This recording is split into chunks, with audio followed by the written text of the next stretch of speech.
Welcome to our love story. Today, we will unveil the wonderful journey of Jinhua and Gangchuan. Gangchuan helped her by being gentle and caring. Jinhua thought, where did this amazing guy come from? Since you're a Christian, why are you in a brothel? Gangchuan asked curiously. I have to come, or my parents will starve. Jinhua replied, thinking how ridiculous the bride price was. No wonder Dad was so happy. What a joyful day.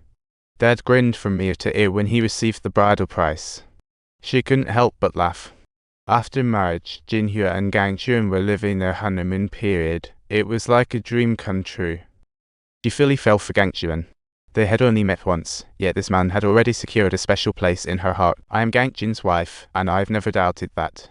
I'm so happy. Gangchuan took her to a friend's house in the countryside, and Jinhua felt like she had entered paradise. He patiently taught her to read. Jinhua fell into water. Gangchuan carried her out, wanting to scold, but instead wrapped her in clothes. This was the first time she felt such love and care. It was sweeter than honey. Gangchuan was gradually enchanted by Jinhua's sincerity. As if her innocence infused him with fresh inspiration, he felt a bit lost. Yet, he knew nothing about her beyond her appearance. This completely uneducated girl inspired my creative urge and opened my eyes to life again. However, this sweet life was soon shattered. A telegram disrupted Gangchuan's happiness. Your wife had another chubby baby.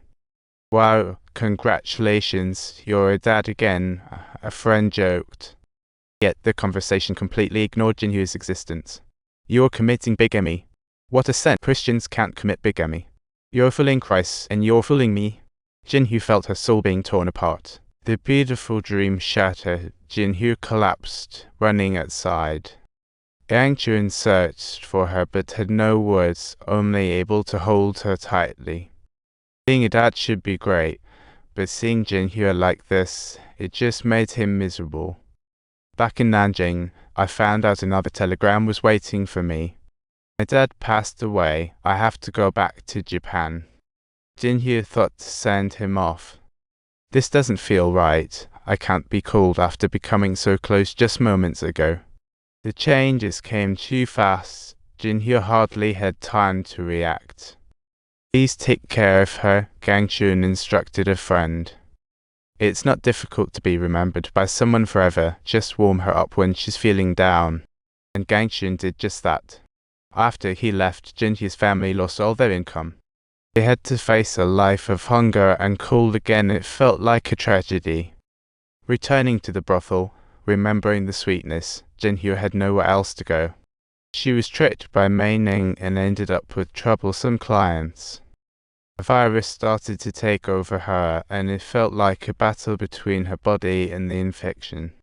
Her eyes dimmed, her beauty faded, yet she deeply missed Gangchuan. Gangchuan, I've also committed bigamy. I no longer hold a grudge, she said playfully. Upon receiving a letter about Jinhua's situation, Gangchuan hurriedly replied, she's quite the handful. She was asking me when I'd be back right from the start. He shook his head and sighed. You taught me this word, remember? She recalled him gently. I'm doing great and not worried about the cold, she insisted, still keeping her spirits high. She never mentioned her illness, fearing it would worry Gangchuan. With her father's affairs unresolved, she could only sigh helplessly to the heavens. To survive and see Gangchuan again, she desperately gathered herbs, but slipped off a cliff. She grabbed onto a tree branch to stop herself, ending up covered in bruises. She didn't know how to use herbs, just grabbing anything in hopes of a miracle. She believed that eating a bun made of human blood could save her. What a strange logic.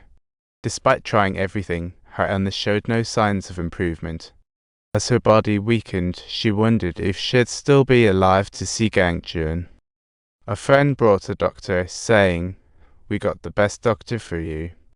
Gangchuan, she not only has the flu but also a bad cold. Quick, send her to the hospital, everyone shouted frantically. Gangchuan is back, but Jinhua is in a daze, almost losing her mind. She knelt before the cross, her heart full of prayers, hoping to survive.